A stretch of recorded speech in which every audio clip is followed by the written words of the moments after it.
Morning, everybody. Welcome to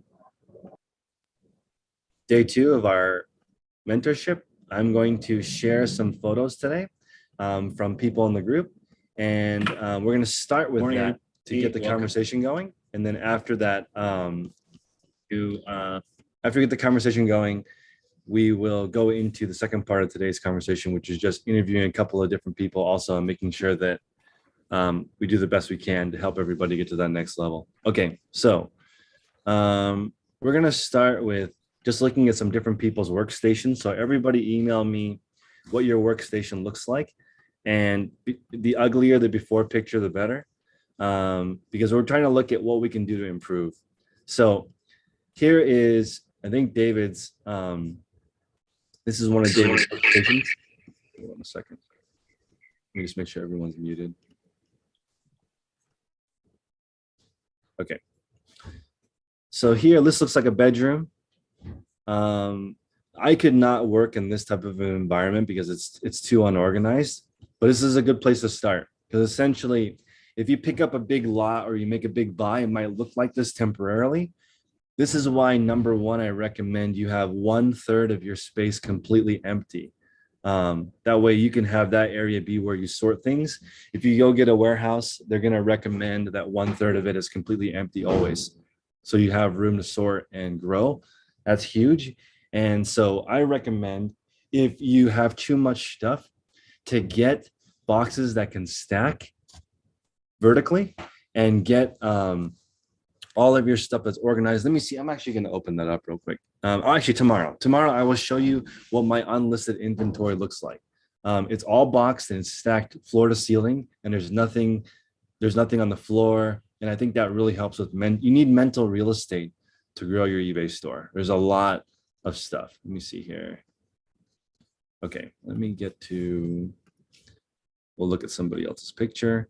We're going to kind of bounce around today to look at the different emails to get some different insights. Okay, so I really, really like this. This is one of my favorite emails because it's easy to understand. This is Chad's vertical setup. This is on the right side. I think this is in his mud room is where I would guess, because it looks like this is a door maybe to the outside. So if you can have your pictures organized like this, it's easier to help you because we can look at different flow. I like that this listing table has literally nothing on it. So if you put your laptop on this table, you would be able to crush listing because there's nothing to really bother you. Inventory right here. You can fold inventory right here on the left. You have items that are prepped and already ready to go, which is really awesome. It doesn't have to be this organized of a post, but this just makes it easy for us to review. This is a different bin system. So I can see here that let me see if I can zoom in. The inventory system is the same as the one I have. And then on the right here, is Chad here? Let me see. Chad's not here right now, or maybe he is, but I'd be curious what this row of shelves is. And then here, this is perfect to have all your supplies within reach. So lint roller, compressed air, inventory labels you can see hanging down here, packing tape, scissors, pens, ruler. I don't know how this ruler is attached. It looks like a zip tie, but that is cool having it here. Different size bags. And then here, I love it. So the weekday schedule here, Chad has a full-time job and or homeschool son. So maybe he splits that responsibility with a significant other. Lunch. So he's essentially done at 7:30 in the morning. And once he's done with this mentorship, he will have, I think we can get this up to maybe like 15 new listings, everything done in that order. And this is perfect because essentially he's done with eBay at 7:30 minus going to the post office. And he also has some quiet time. I think this is important because it's pretty difficult to operate a full-time job and an eBay store. So having that hour is nice because I have that set up too, but also sometimes I'm cleaning up other stuff during that hour and I really need it. Like both yesterday and today, I had to get up at 3 just to get stuff organized because there's so much stuff going on right now. But I also understand it's temporary. Once everything is organized and set up, you'll have more time to do everything. Also, I hope that the dog is used to this schedule and he has to take a break, because that's really, really good to have a pet. We dog sit a few weeks a year, and I like the look that the dog gives me in the morning. Like, it's time to go. There's no early dog session though. Maybe it's in this 4:30 section. Lights out. That's good. That's 7 hours of sleep. The only thing that's not in here is when Chad sources, which we don't know. So hopefully it's a garage sale half of Saturday, but this is a fantastic schedule. Also, you can see here, the 8 new listings means there's 3 going to the draft bank. Posting 5 a day means you have a little bit of a buffer. If you do that for a month or two, you'll have enough listings to do it. Chad, what's up? Hold on. Oh wait, I gotta let him in. We'll wait for Chad, and then we'll ask Chad when he does his sourcing. Hey, I'm here. What's up? I'm like going crazy in the chat. No worries. When do you source? So that is like a perfect schedule. Like, this is how the day should go. Because my wife runs her own nonprofit. I work a full-time job. She's also finishing up her master's degree, and we homeschool our son. That's pretty fluid, our schedule. And so the reset to zero part on that schedule is me setting up the next day, because it could look different. But that's, if there's nothing else, if I have nothing else, that's the default. So sourcing, I'm experimenting with that right now, because work from home. I'm a full-time graphic designer and videographer, so my schedule's pretty solid, except for when I got to be out in the field filming. Fridays are real open, so that schedule that you just showed is probably going to be my Monday through Thursday default schedule. And then Friday morning, I try to get enough items to list for the next week. If I don't, then Saturday on that day off, my wife and I'll go out and I'll hit up some garage sales or something. All righty. I love it. Thank you for sharing. Yeah. And I like that it doesn't have to be what you currently do, but there's always an aspirational, what do you want your day to look like? Mm-hmm. And if every day you get a little closer, that's as good as you can do. And on that, the bins system that you showed earlier, that's the overflow. I would love to have them all in a cardboard box, like in the mudroom. Yep. But I don't want stuff to get like critters. I live in Texas, critters to get in the stuff in the garage. So my wife and I, that's another thing, having a good wife as a partner. We sat down and worked on this together. She's like, here's the best thing that we can buy immediately and still be a numerical inventory system.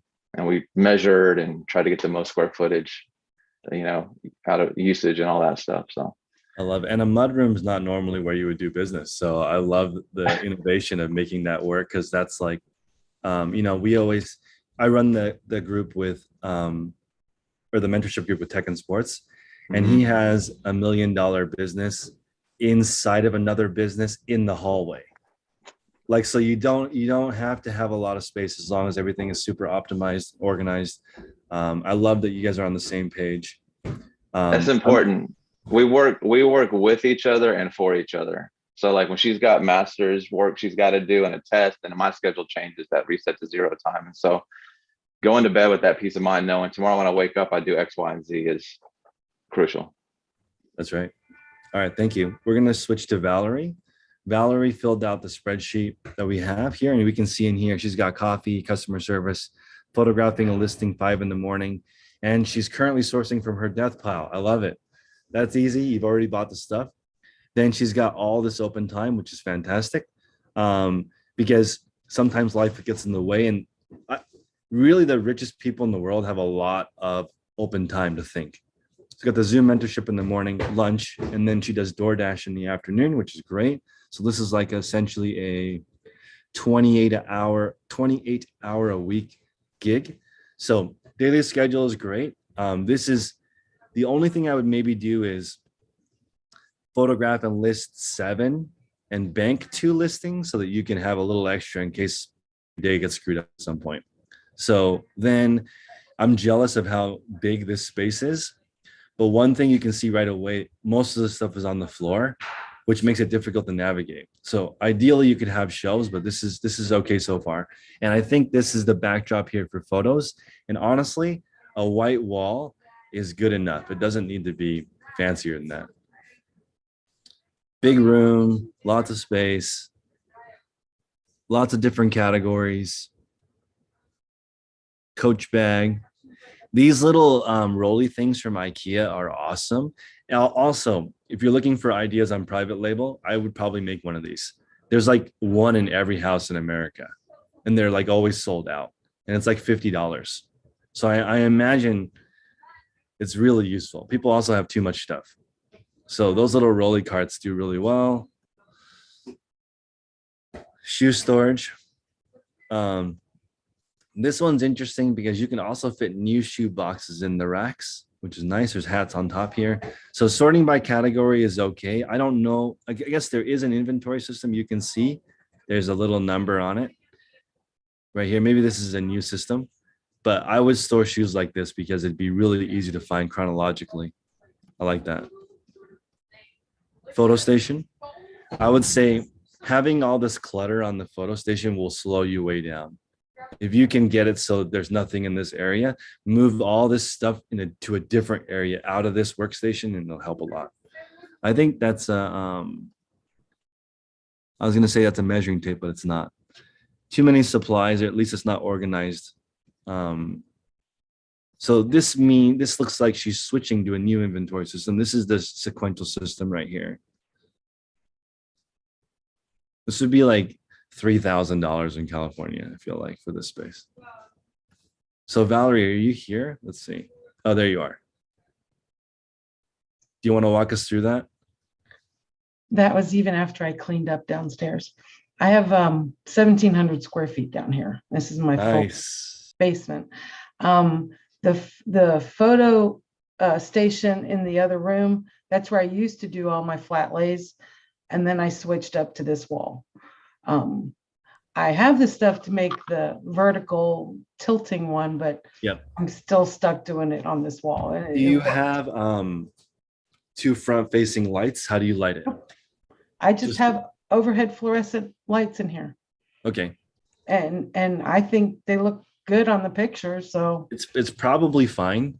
And I think that the wall picture, I'm going to show you guys real quick what I think is professional photos with that same setup. So let's see. Okay, so this is Serena Williams, the tennis player's Poshmark closet.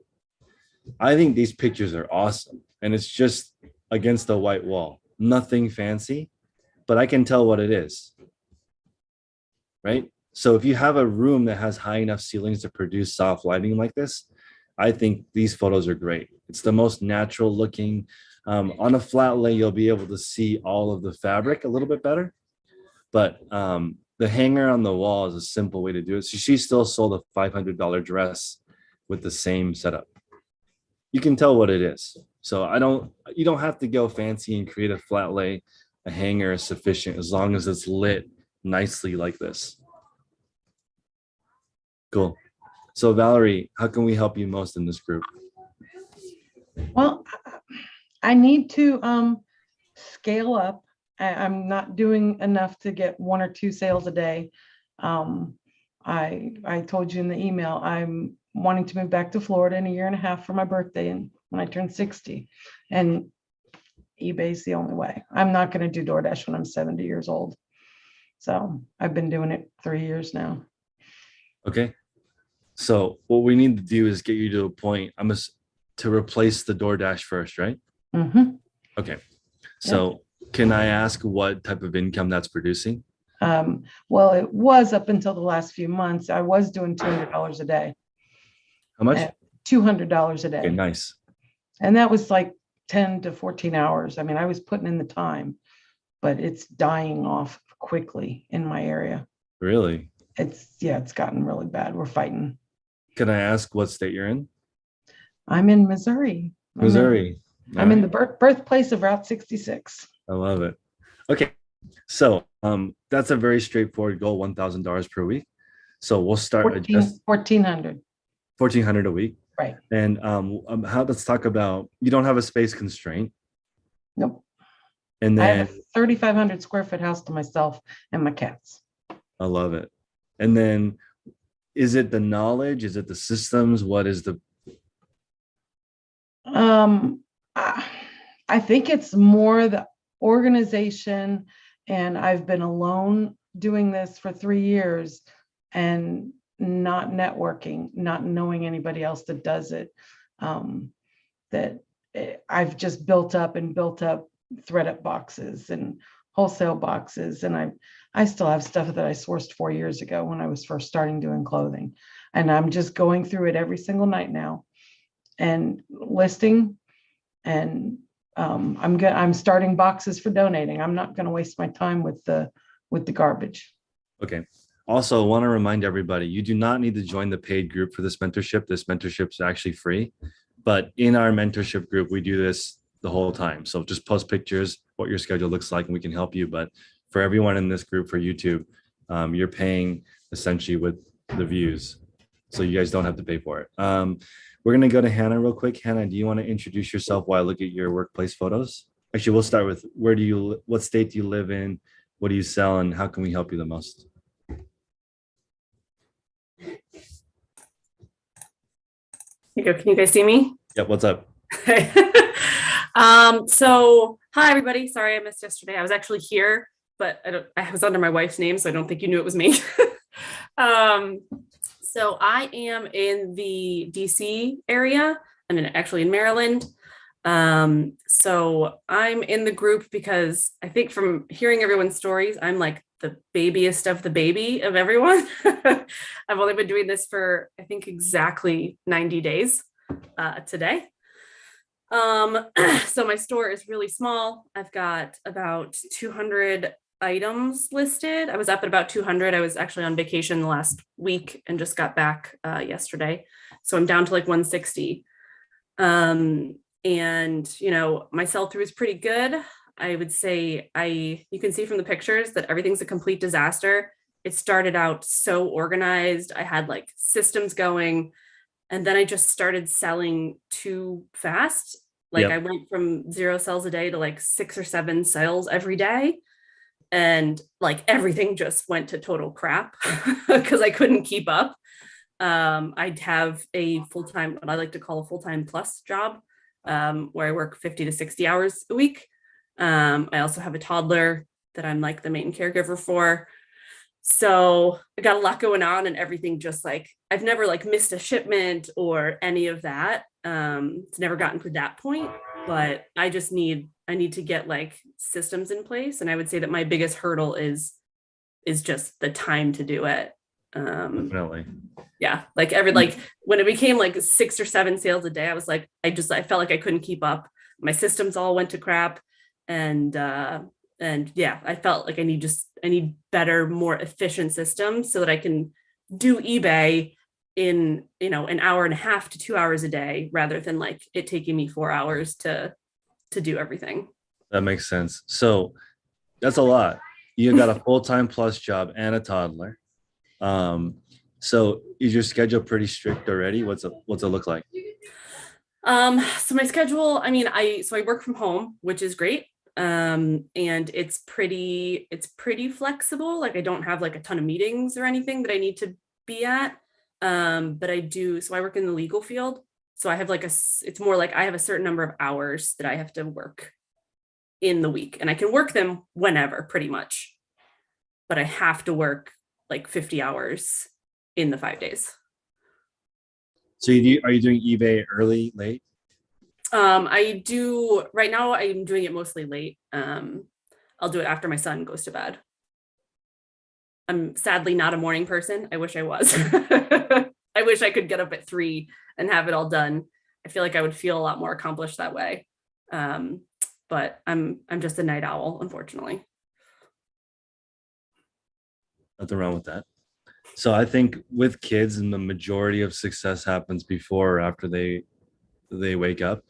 I know about nap time hustle, but for me, I'm destroyed. I can't work during nap time. So I just try to do it before or after, and then try to just play Wordle during nap time because it's too hard. And plus you don't know if they're even going to sleep, especially in the beginning. So that's a lot.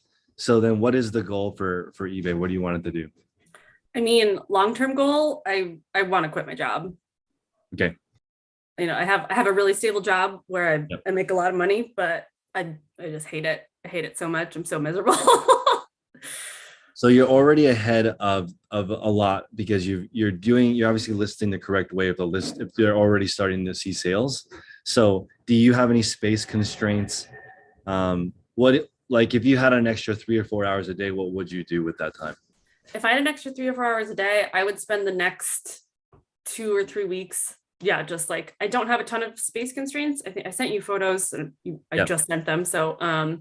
So I currently am in like my downstairs dining room. I took it over. I bought a huge shelving unit.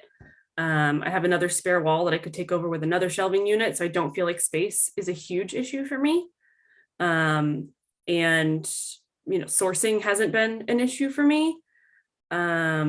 I would say the number one thing, if I had more time, I would spend at least the next 2 weeks just organizing. I just need things. I never had the time because things took off before I had my systems totally in place. Like it just like things were going fine and then everything just crashed before the systems were established. So I feel like I just need 2 weeks to like get the systems where I want them to be so that I can be efficient. So one thing I would do is I would approach one bag of stuff a day to move out of that room. So like between 1 and 20 items, fit them in like a grocery store bag and just start organizing that because you can only tackle one bin of stuff at a time. So just to get all that stuff off the floor so you have a cleaner workspace so you can get 1 or 2 more listings up and that adds up fast. Yeah. So right now that space is looking fine considering you have a toddler and all that stuff going on. It's going to look, as long as you're not losing anything, that's very impressive. I haven't lost anything yet. I mean, that's like the mom's special power, right? Like the room can look absolutely insane, but I can tell you where everything is. I don't even know how that's possible. I can never find anything. My wife's like on the 3rd shelf, it's pretty amazing. So yeah, there's a lot. no, my wife, it happens on a daily basis. I love it. Cool. Thank you. So we'll help you replace your income. It could take a while since you're already making a lot of money. So it was going to be the sell-through rate is good. We're going to be this week. I want to spend a lot of time of people thinking about their constraints and their responsibilities. So real quick, I'm going to share. You see if Richard is here, right? Okay. So I'll have you guys go in depth on this a little bit more. But you just sent me a list of responsibilities, which is good. Your current schedule, what you and your wife sort of split up. You have a full-time job. Wife does real estate part-time. You're taking care of a 7-month-old. You share in the household duties, and you have a newer house, so there's projects and needs. And maybe you guys can elaborate a little bit more. But that is a lot, and I feel like I can relate. Yeah, for sure. And I just sent you photos. I wasn't able to get them to you last night, but Okay. I just sent you, so they should be at the top of your email. But yeah, it is a lot. So we started before any of that, right? So we started last year. Baby wasn't here yet. House wasn't here yet. So we were able to get kind of a start, but kind of like I explained yesterday, kind of everything that exploded. Baby came, house came, kind of all at the same time. So that's when kind of everything became a mess. But when we moved, we kind of stopped listing, and our goal was, hey, let's get organized first, because we just know, like, I'd rather not keep listing. I'd rather be organized than just continue to go down this route. Kind of like what Hannah was explaining, right? It goes so fast, and you're just looking around like, what happened? And then you don't have the time almost to reorganize again, because now you're trying to get shipments out, you're trying to get new listings up. So we definitely try to get organized, try to get a better inventory system, try to get a better photographing and shipping system. Because where we were in a two-bedroom townhome previously, and so we just kind of had everything everywhere. It started before the baby came. We're in a 1-bedroom apartment, and we had stuff on the kitchen. We had stuff, like, it was everywhere. And when you talk about mental real estate, it takes up when you just see that stuff everywhere. It gets very difficult. So we've got a pretty good system, because I'll get up and do, if there's anything necessary to do in the morning, I'll do it. She gets up, takes care of the baby, and then she spends the morning doing that. And we've gotten really lucky. I wouldn't even say we've just gotten lucky that our daughter is she's pretty chill. She really doesn't need a whole lot of attention. I mean, we give her plenty of attention, but she doesn't need it, right? She can, and she sits there and plays with her xylophone and just enjoys it. And then usually in the afternoon is when she wants more attention and she's tired of sitting around, and mama's got to really give her that attention. So she tries to get a lot of that stuff done in the morning. I'll usually work at lunch because I'm work from home. So any breaks or any free time I have during the day, I'll take that opportunity to list. And I usually always have my lunchtime to do it. And then again in the evening, we'll do stuff in the evening, and then we'll spend time with our daughter. We'll spend time with each other, and then if there's anything we need to get done, we get it done. But we try to get most of it done before really like dinner time, and then the rest of the night spent to family time. So I think we've gotten a pretty good structure, and we're able, between the two of us, we're able to usually get anywhere from 10 to 20 photographs and listings and going into the bank as well. We've been doing 10 listings, and then anything above that we just bank to try to get a bank. So if it's 15, great, we get 5. If it's 20, awesome, we get 10, we get extra to put in there. So that's what we've been trying to do there. Are you guys hoping to replace both incomes? What's the dream? Yeah, I don't know if real estate, just because that's so fluid, right? And it doesn't take up like constant time, like 8 to 5, right? So I think that's a possibility to continue. I actually have my license too, so but it's just not active. So I'd probably potentially do that, but at least my income, and I do finance right now, so at the very least that. But again, she does it part-time, so I think it's not even necessary to replace that. Usually when we do all of our budgeting, we do it just based off my income, and then whatever she sells and gets, we usually put that in savings or investment. Sounds good. Is it Gabrielle? Yes. Any feedback? Do you actually secretly do everything? No, I definitely don't. No, I mean, I would say it sounds a lot more structured coming out of his mouth. I think it's not quite as structured as that. I think that's the goal. My day is so he's a structured person. I'm not. I'm a very kind of head in the clouds, get easily distracted, and that's tough with a 7-month-old.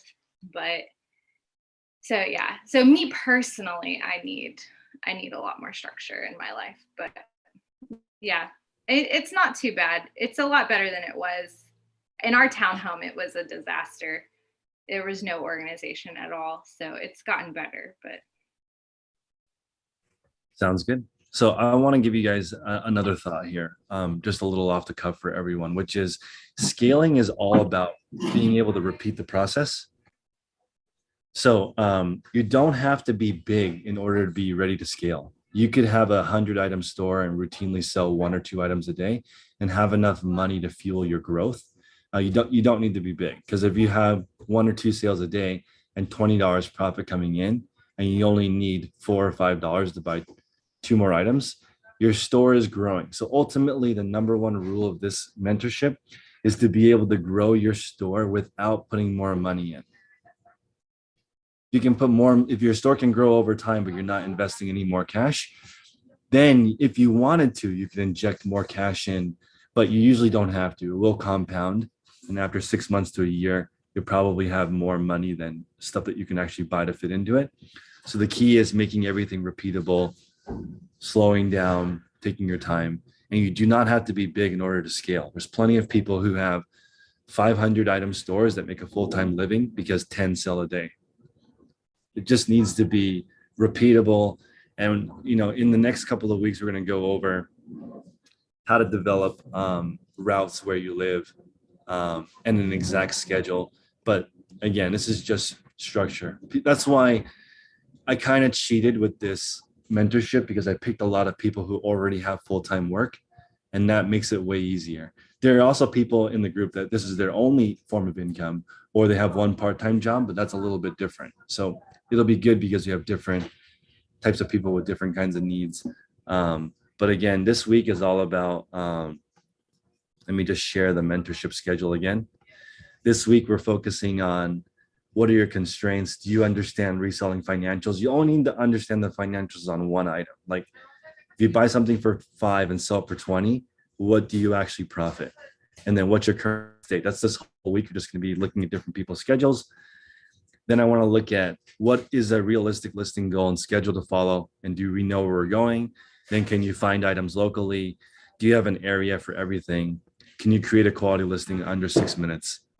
can you find items in your inventory system?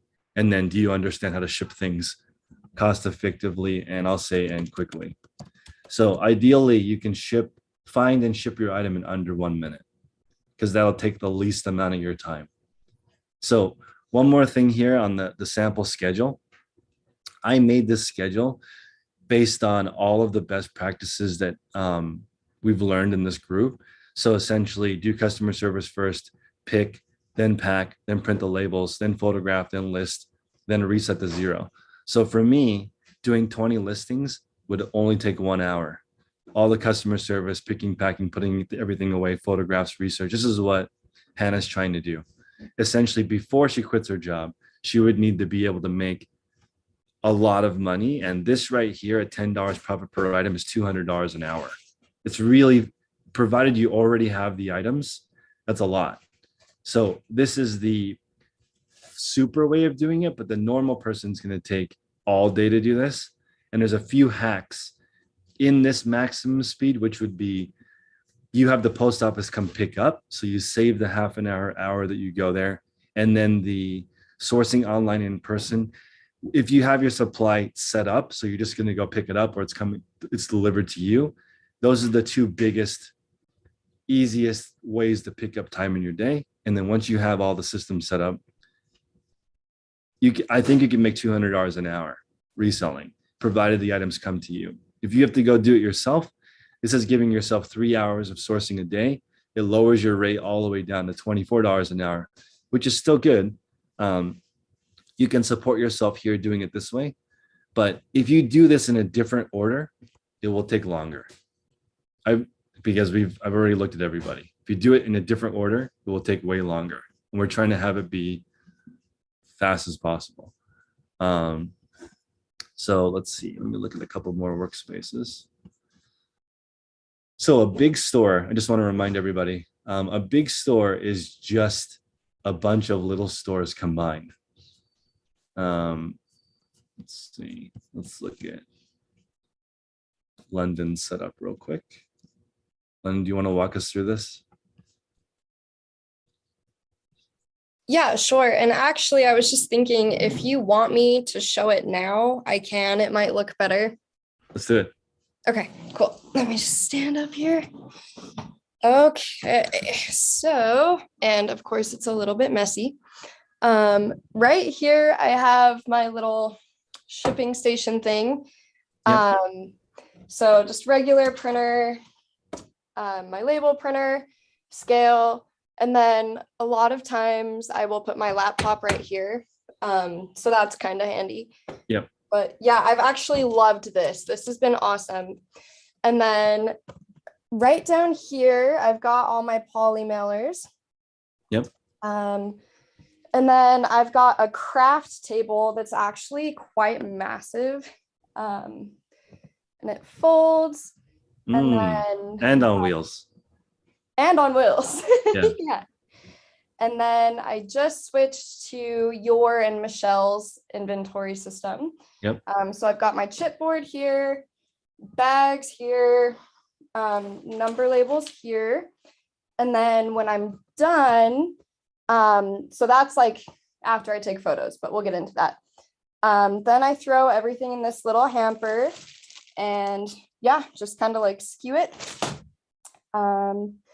And then this right here is my photo setup. And since I'm not using it, these lights are like in the wrong spot.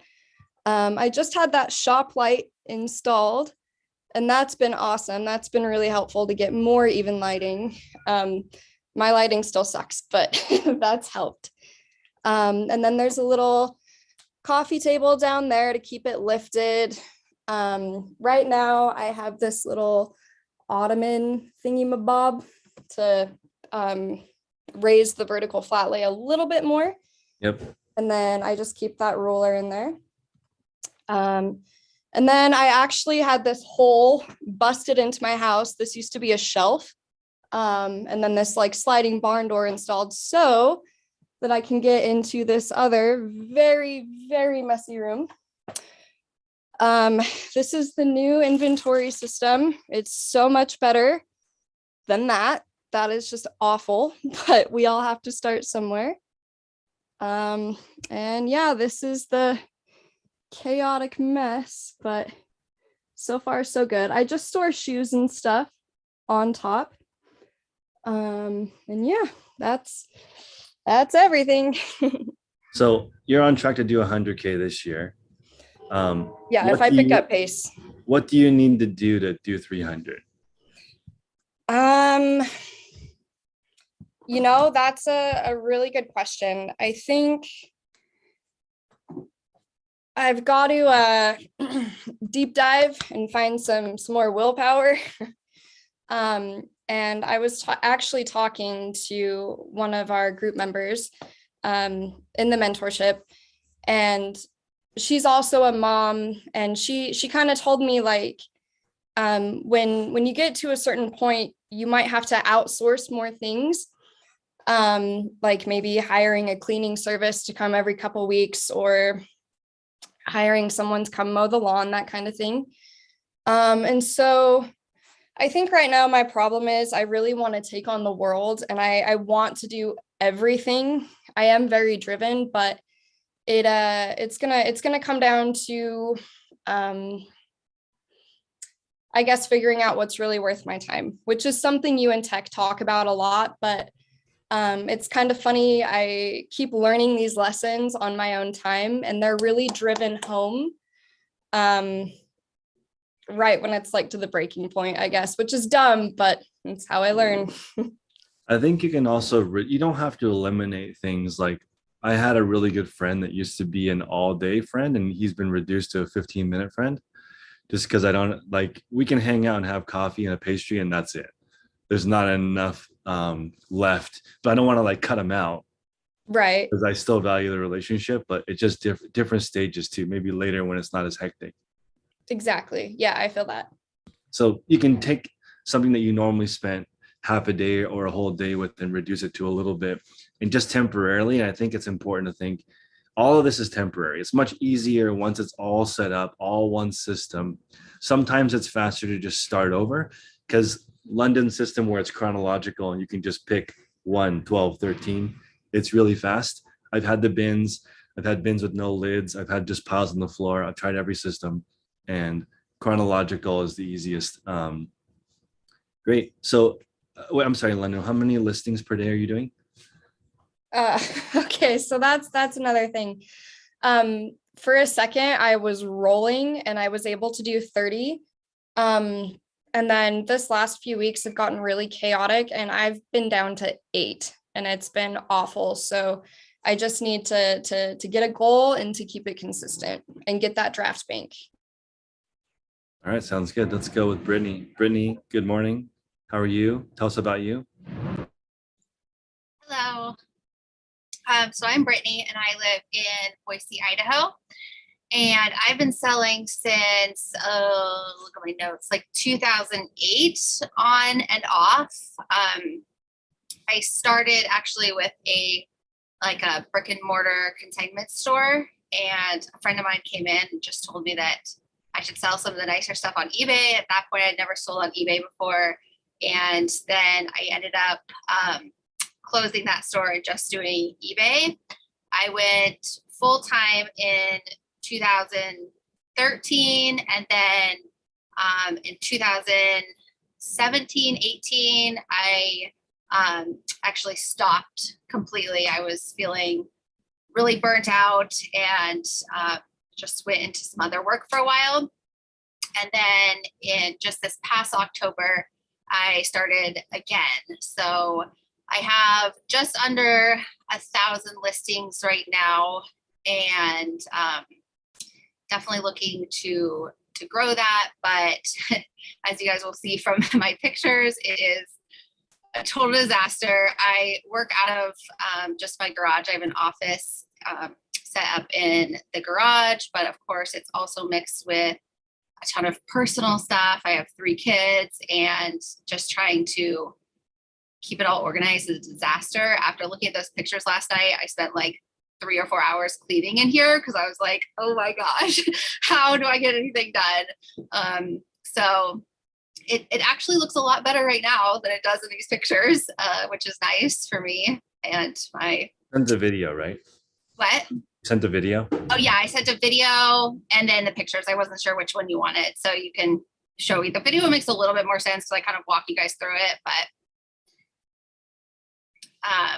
yeah, so I guess my goals are just to get more organized and more consistent with my listing. You want to walk us through it?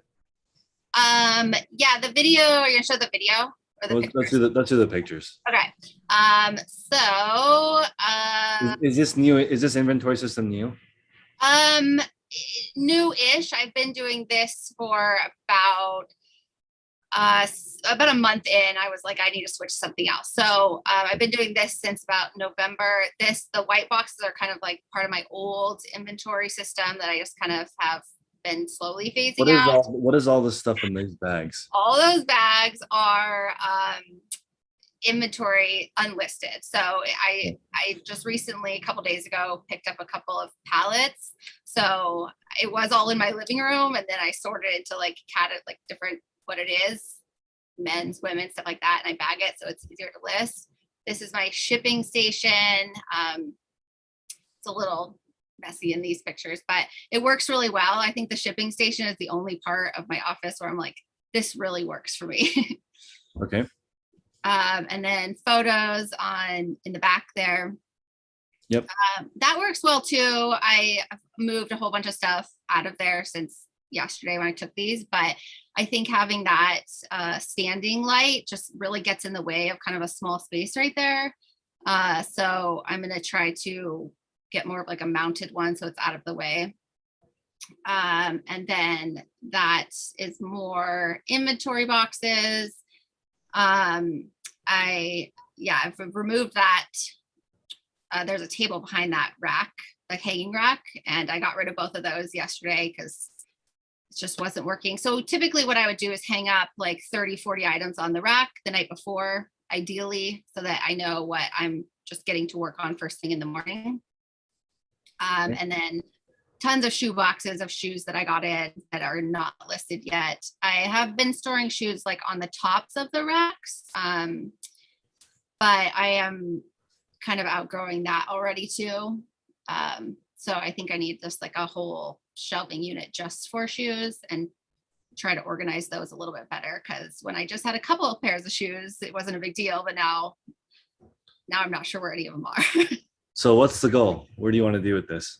My goal is to have a more consistent income, I would say. Like there's, months when it's going really well or weeks at a time. And then I think my inconsistency and lack of schedule really, I think, is the main thing holding me back. Like I said, I have 3 kids. They are at their dad's about half the time, but I'm still kind of in charge of like their activities and taking them to school even when they're there. So I'm still doing that kind of stuff. And then I also teach part-time. So I definitely want to phase out of my part-time job because it is, I don't love it.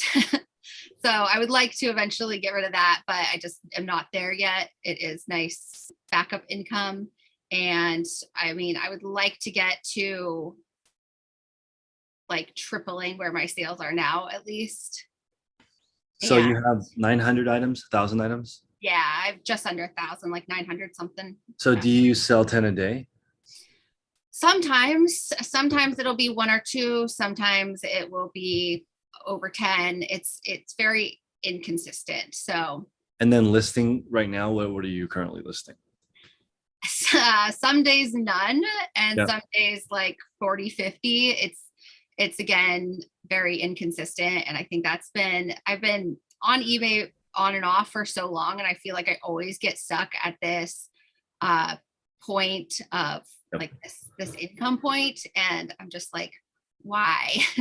What is it going to take to like go to the next level? Well, it's going to take like an internal temperature change. Because you're burning at this level, and then even if you do well for a little bit, you just go back down to that same level. Yep. So need a new software inside. Okay. And I think the daily consistency, essentially what you're doing is you're going to add in removing stuff. So like one day you're going to at least move the unlisted inventory all to one section, because this is what happens. It compounds when Yeah. you remove one thing out, and you can now do two things when you were able to do one. And Right. over time, it speeds up to the point where right now, 20 listings would take me exactly 1 hour. Right. So, but that's because there's nothing extra. Right. Yeah. So, right, 99% of this mentorship is going to be me trying to remove stuff out of everyone's life that's unnecessary and things that get in the way, like essentially unlisted inventory is a big thing for a lot of people. And then the schedule is what makes you consistent. And with 3 kids, that's a lot. So, sorry.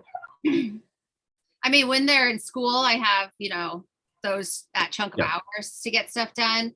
But I don't know how that just flies by so quickly. And I have like 3 weeks of school left, and then it's summer, and I'm like, then what am I going to do? Exactly. So I think you're a before or after they go to sleep schedule. Yeah. You have to do that. And then if you have extra time, then you go in there and grind mode and start cleaning that Yeah, out. they're a little bit older. I mean, they're between 10 and 15. So they can like kind of occupy themselves pretty easily for a couple hours. But I think ideally getting some stuff done first thing in the morning, and then maybe a couple hours in the afternoon, because can't have them I love it. iPad all day. Thank you for sharing. Arwen, what's up? What are you working on? Where do you live? Hi, Chris. Hi, everyone. Can you hear me well? Yes, you sound great. Yeah. So I'm currently living in London, in United Kingdom, and I've been a full-time seller for a year now, and it's been well, but I think I've made the biggest mistakes that you've already mentioned, which was buy a whole lot of clothes when you don't have systems and the right stuff to do it, and also getting a office when it was just too quick, too soon. So I did those 2 big mistakes at the beginning, and now we've just gone back to basics and just trying to fix the entire store, really. So the reason why I picked you is because you've been a professional football player before, and I feel like professional football, anything, all they do is fundamentals and drills all day. Most of the time, they just practice that, and then you can get to a certain level of success just doing that. And the drills are definitely always putting everything back. Nothing on the floor is really huge and very difficult, but that is essentially putting all the equipment back at the end of the day. And I think you will probably be successful once you just translate it into a performance-based. Reselling is performance-based. So when you start removing all the distractions and you start thinking about pretty much any category can be condensed into, somebody sent me a video of them shipping a VCR in under a minute. That's crazy to me. It's so big and bulky, and he had all the pieces, like it was a box inside of a box, perfectly done in under 1 minute for a VCR. So all of our different things that we sell can all be organized like that. And I think for you, your goal is 15 a day, 7 days a week. Yeah, so I'm currently doing 15 a day, going live on eBay, sorry. And then I do 15 drafts every day, and then everything extra just goes on top. So it's minimum 15 draft extra. Another thing that I like is that you're currently working in hospitality. And I feel like we really, really need to be focused on customer experience. So as an example, before this call, hold on. Okay, before this call, I was actually having a conversation with an auto parts seller.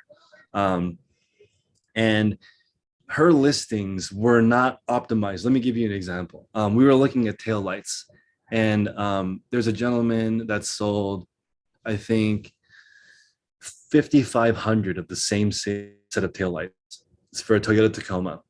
and his listing is fully optimized for views. So this is kind of like bittersweet, but it's annoying to me that the listing says fit for Chevy Silverado, something like that.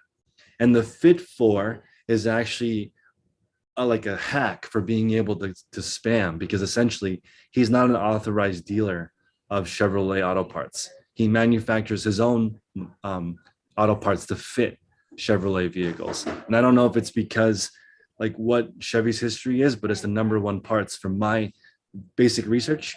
That's the top brand for auto parts, Chevrolet. So this listing was like a master class in how eBay works. All the keywords, all the years that sell the best. And in the title, it said left and right. And I feel like this person's killing it, because no matter left or right, he gets both searches. And also the pictures of the left and the right, and it says ships from USA, which is like, you're not supposed to put text in your picture, but that does separate this person from the Chinese sellers, even though these taillights and headlights are probably made in China. I just thought it was really cool. And that is the level of detail that I want you to focus on, because it's going to help you separate. Because if you didn't notice all these keywords or what years sell well or what the picture is designed to do, it's all customer service related. And usually people in hospitality do really well with eBay once they switch to, okay, what does the customer want? What's the best experience for the customer? How can I get it to them as soon as possible? And then you don't want to serve only 2 or 3 people in your restaurant. You want to serve hundreds of people in your restaurant. So you need to have all these systems dialed in. And I got a lot of inspiration from looking at this one listing that sold 5,500 items at $90 a piece. It's ridiculous. But it probably took 4 or 5 years just for this one listing to be optimized. So I want everyone to put that kind of effort into becoming an expert, because you don't need a big store. You just need a store with high sell-through rate, clean systems, and we just got to be ruthlessly removing stuff from our lives. Sounds so weird, but I love it. I love the no BS way of doing everything, because it's the easier way to live. So Armin, what's the goal for you? Replace the job? Excuse me? What's the goal for you? So the goal is to refine my store and to refine my process. So I think that I really want to streamline, and I've just been recently already cleaning my store, and I've been separating the inventory into 2 big, not piles, but going into the boxes.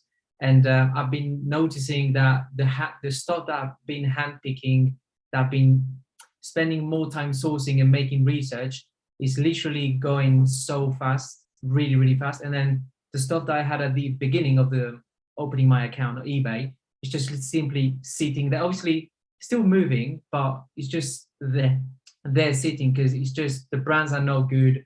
Probably I've been changing titles and prices and item specifics and everything, but it just makes such a big difference to, it's not even the prices, but to just have things that people want, and it's just going so fast. Most people are one item specific, one keyword, and one price adjustment from making the sale. So it's really important. Every single little thing is the difference between somebody coming back to your store and somebody not. And with eBay focusing so heavily now on repeat customers, they're now giving the much more preference to stores that can repeat the process over again. So like we're all talking about setting up schedules, and I think of Hannah, because if everyone can list the same number of items at the same time of day, you're training eBay to give you the same amount of traffic, which gives you the same number of sales, and then you can scale this to any size, even if it's just 5 listings a day. If you get to the point where you're selling between 4 and 6 a day, or 3 and 10 a day, and you're right in that bucket, then you know what to do when you quit your job. So it's all about building a 100 to 1,000 item store that gives you the results you need, and then come back and say, okay, I want a 10,000 item store. What do I do? And then we adjust it, and then it's the same. People think that a bigger store is different than a smaller one, but it really is not. I'm going to organize the call a little bit better tomorrow, but today we're going to end with Nina. Nina, what's up? Tell us about you. What are you working on? What's the goal? Is it me, Nina? I think there's 2. Yeah. I just want to make, okay. You Nina today. Okay. Okay. Well, thank you so much, Chris, for this opportunity. I really am so appreciative that you let me join. I'm a little bit in a different situation. I actually don't even have an eBay store. I come from liquidation. That is what I do.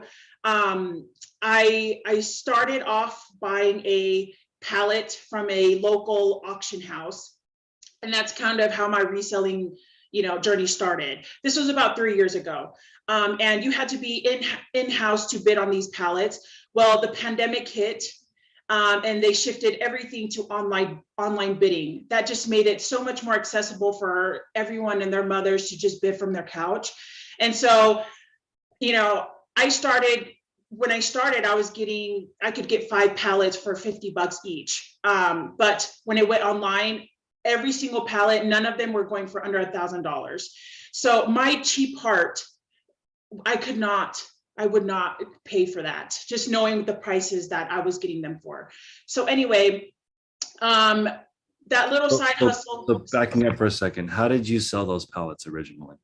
I was flipping them on, buying the pallets and then selling the individual items on Facebook Marketplace. Okay. So even till today, probably 95% of my business is on Facebook Marketplace.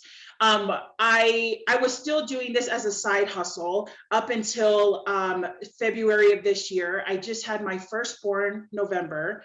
And so I really wanted to be full-time at home with my kid. And so that kind of shifted my liquidation business. I kind of skipped a little part. It went from flipping by pallet to I was then selling truckloads of liquidated merchandise from retailers to other people. And so that was my side hustle. I was still doing this probably an hour a week. But in 1 year, I was grossing about 300,000 in gross sales. But that was off of maybe $1.5 million worth of inventory because it's liquidation. Yeah. So now that I'm full-time at home and very little of my time is required for that side of the business, I really want to, instead of selling, us on the side of selling truckloads to people, I kind of want to bring truckloads in for myself and maybe do eBay. So I don't have a store, an existing store. I tried to, and this was about 2 years ago. I created an eBay store, and then they told me that I was limited to like 5 listings. I don't really know and that bothered me so much. I was so irritated because I had a whole warehouse full of stuff. And I was like, okay, well, what is this going to do for me? So I think I listed a few things and totally forgot about it. And then my eBay store got shut down because I think those things were selling and I didn't ship them. And so anyway, that eBay store got shut down and I just never cared to go back to eBay. So I picked you because you sent me this screenshot and I was thinking, okay, you're not on eBay, but this is sort of, a lot of people want this number because if you have 300,000 in gross income, you probably make between 40 and 100, depending on what you sell, right? Margins and what it is. But I think that it's nice to see the other side of the beginning part of the process. It is interesting, right? Because stuff starts essentially as salvage or it's thrown away or discarded or written off. Then it goes to auction houses and there's so much to it. Yes. The way that you do business, or it might be more random hits of income than somebody who has an online store. Because in this group, we're talking about trying to do what Valerie was saying, like making X amount of money per day, $200 a day, 7 days a week. Mm-hmm. If you set up an eBay store right, it will make that amount of money forever. So it'll be interesting to talk to you to see, do you want to start an online store at all as a backup? Do you want to do both the liquidation pallet business and have a small store? Do you just want to move truckloads to the next person? Like what is the objective for you? I just know because of the margins, I definitely want to do, selling by individual items on whatever platform. I just jumped on Whatnot actually, but I've used it as a way to get through inventory that I've been sitting on for a while because I don't really care what it goes for. And so Whatnot has been a really good platform for me to move things on there, very quickly. But eBay, I actually just came across you maybe 2 weeks ago. That was my first introduction to you, was your video of how you got kicked off of eBay. So, and then you had mentioned how you were doing this, and that's when I reached out. But yeah, I definitely want to do the eBay thing because I have so much time on my hands. If I can make a little bit more money, with all my free time, I would definitely, I would love to do that. Okay. So since I've been on both sides now, on Whatnot, my average sale price is 7. On eBay, my average sale price is 24. So I'm right now I'm in your boat where I'm looking for a Facebook marketplace or another. I'm going to start Poshmark as soon as I delist my current closet, which will take a few days. But getting all the money is nice instead of just a small amount of the money. So, Yeah. and I think it's interesting right now that auctions have become popular when auctions really were how, like, everything, the local auction's been around for 100 years. Yes. But for some reason, it like now is just all of a sudden so popular because of online. But it is interesting. And then also something I do want to talk about, especially with David, we can't get to you today, but in the sports card world, lots are really popular. This morning, Brandon brought up that there's 1.5 million sports card lots on eBay. So that's something that I'm considering as being part of people's retail operation, is maybe 2 items, 3 items, 5 items, 10 items. You've got to balance making a lot to put on eBay or Facebook Marketplace that can balance the time it takes to make that lot versus just auctioning. You don't spend any time making lots one by one. So list everything all at once, a little mix of one at a time and all at once. So I'm excited to see what we talk about with you as well. And I will organize this a little bit better. I was actually expecting way lower percentage of people coming. So, but I'll organize it a little bit better so more people can talk during the chat. I'm expecting around 10 people to come every time, but today we had 17. So it's interesting thinking about the different schedules, but I'm excited for everyone. Also email me your feedback. I'll do the best that I can. It is hard to talk to this many people at the same time, but that's what the Facebook group is for. If you guys want to join, you can post your situation. There's all different levels. And again, the biggest stores that I think there's a lot of stores that are not profitable, but big. So I think don't get worried about the people doing 100, 200, 300,000, but they're not making any money. Because as an example, I got an email from a person doing 5 million. 5 million a year, but she has 25 employees. And I'm thinking 25 employees is $1 million a year in overhead. So how much money can she really be making if a fifth, like if we were looking at Nina's numbers here, if I added $60,000 in overhead, she's negative, right? So I'm assuming you do not have 5 employees. I have no overhead, no employees, so Yes, he is I don't very even different. see the inventory. So Yeah, my business model that's where I'm kind of struggling, is going from everything very minimal, automated, to a lot of work and being, hands-on. I know, right? It's so much. But you do all the work, you get all the money. Yes. So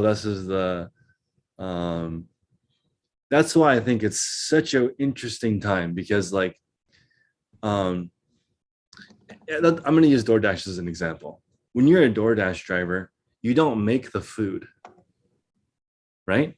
You get to you essentially are arbitrage. As a reseller, you don't make the product either. That's why I find it weird when I meet resellers who are not humble. It's really weird to me because you didn't make that.